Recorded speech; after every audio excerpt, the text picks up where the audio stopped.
these, plus climate change and invasive species, invasive, invasive but non-native species being introduced.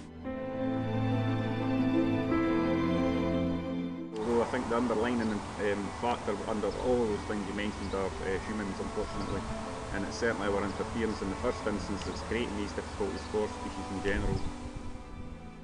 The ivory-billed woodpecker is on the top 10 endangered species list of 2012. It was thought to be extinct since the mid-20th century. It's the third largest woodpecker. But now they've discovered, in 2005, that there are still ivory woodpeckers. There are probably less than 50 birds left. The armor leopard, the second most endangered species of 2012. There are estimated to be about 25 to 40 in the wild on the border of Russia and China. The Javan rhinoceros is the third most endangered species. Indonesia seems to be the only home for the Javan rhinoceros. Only about 40 are left in the wild.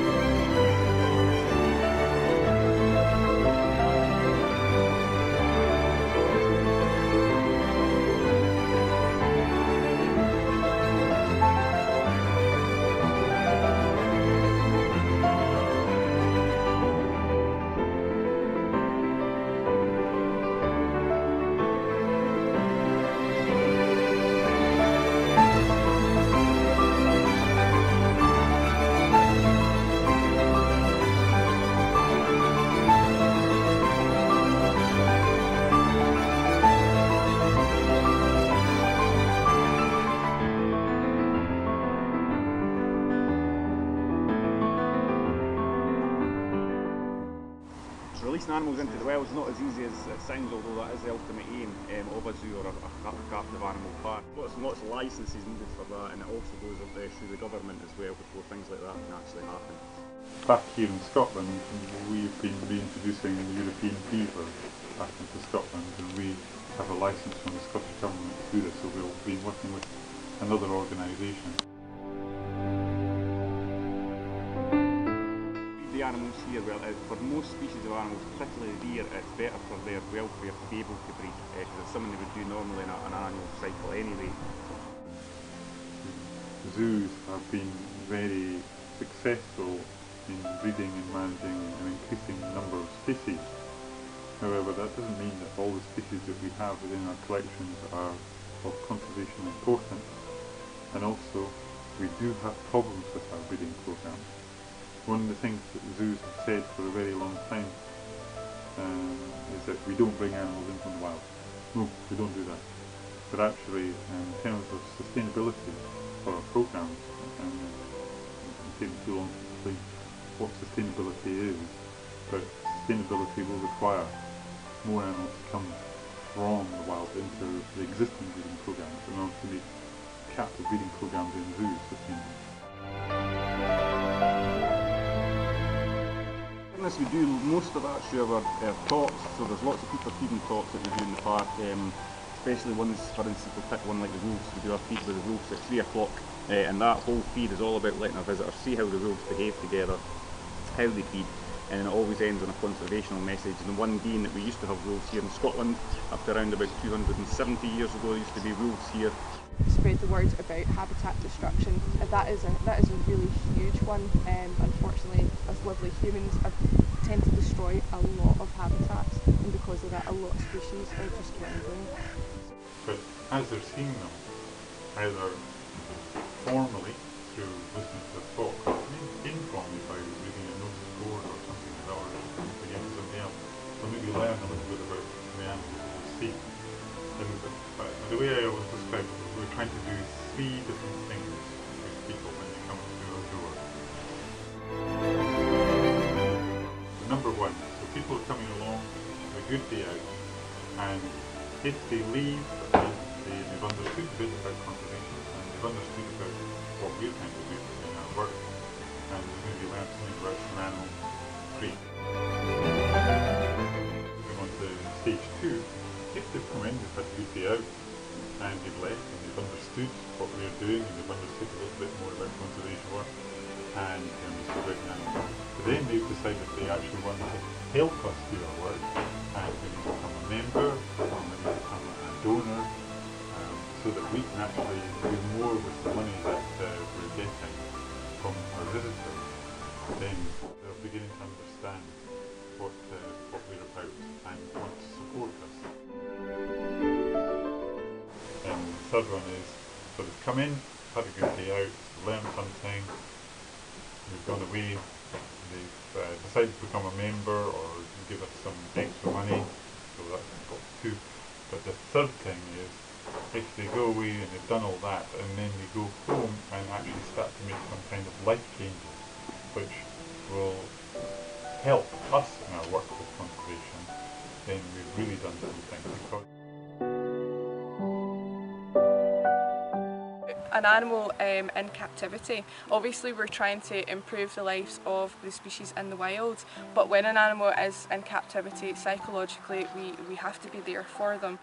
all the zoos in the UK have to be licensed and they're inspected, and one of the things that inspectors are not just marking us against but examining to make sure that we're fulfilling are what's called the 5 freedoms.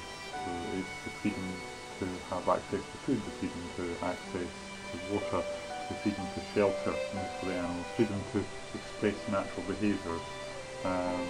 And you can do all this in lots of different ways. Obviously the enclosure design is one, the way that you keep the animals, because if it's an animal, a species that would normally move around in a group, then you keep it in a group. If it's an animal that needs to be kept on its own, keep it on its own. We do lots of enrichment with our species in general. One of primarily the biggest aim that you have in your keeping craft of wild animals and something is that you want them to be able to have the opportunity to express their natural behaviour. So we can do this here with a range of things, so there's no factory senses, we can put smelly things in the and that can be anything from something that might find nice, such as molasses, people like the smell of molasses, even something that might make them feel a little threatened, such as a predator species or something like that. Line between obviously stressing the animals, but also keeping them on their toes is good for them now and again as well. So we do lots of kinds of enrichments in that kind of sense. There's different ways of feeding the animals. You can give them puzzle feeders who will pull a ball or something like that, and it'll stuff little pellets and things out, and then they'll go to the forest and find that. Even hanging browse up for them, like some natural. It's just all about trying to give them things that makes up their day-to-day environment. Although having said that, I think there's a lot of animals here at the centre that are probably much happier than their wild counterparts. A wild existence is extremely difficult existence. Looking after them in the way that they would be in the wild is one. Enclosure design is two. And making sure that they're not unduly stressed, because that's different from saying that stress is a bad thing. Stress is actually quite a good thing, because all animals, including yourself, get stressed at times, and stress is a good thing, good for your body. So stress in moderate levels is a good thing, but of course some animals, the hard thing that we've got is that zoos, certainly UK zoos, are not allowed to feed live animals to other animals. So make the animal hunt for its food within its enclosure. You maybe hide it, or you'll put it into boxes or something like that, or hang it from a roof so that the animal has to work at it, because one of the problems that we've got within zoos is actually very similar to the human problem, that if you're not careful you get very fat animals, because they're not having to expend huge amounts of energy to find their food, or hunt for their food, or seek it out, or open up a termite mound to get it. So you have to present the food in the right way.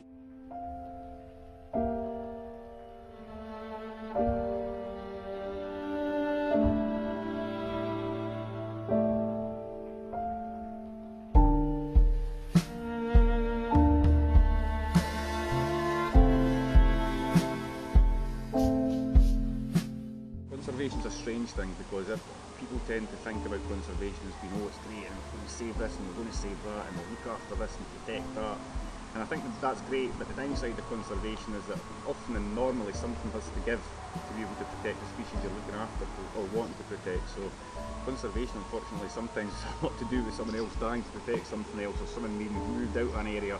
So it's quite a, it takes a wee bit of kind of understanding sort of thing to move forward with it. If you think of the number of species that are endangered, and it's a growing number, then that tells you that in order to try and save as many species as we can, then we need to have as many tools being brought to the conservation table. So it's not just about looking after the habitat and everything will be okay. It's not just about working with local people and everything will be okay. In some cases, and a growing number of cases, it does require intervention. And intervention, that means taking an animal from in situ, in its environment, into an ex situ situation, into a captive breeding facility. Now, as I said at the start, that doesn't mean it has to be done in a zoo, in a cold climate like we have here in Scotland. It could be that we have a captive breeding facility for the pygmy hog in Assam in India. I'm saying that because there is one. Or we have a facility for the cloud rats from the Philippines, but we would build it in the Philippines because it's easier to do that rather than bringing animals over into Europe and then trying to get the enclosure space.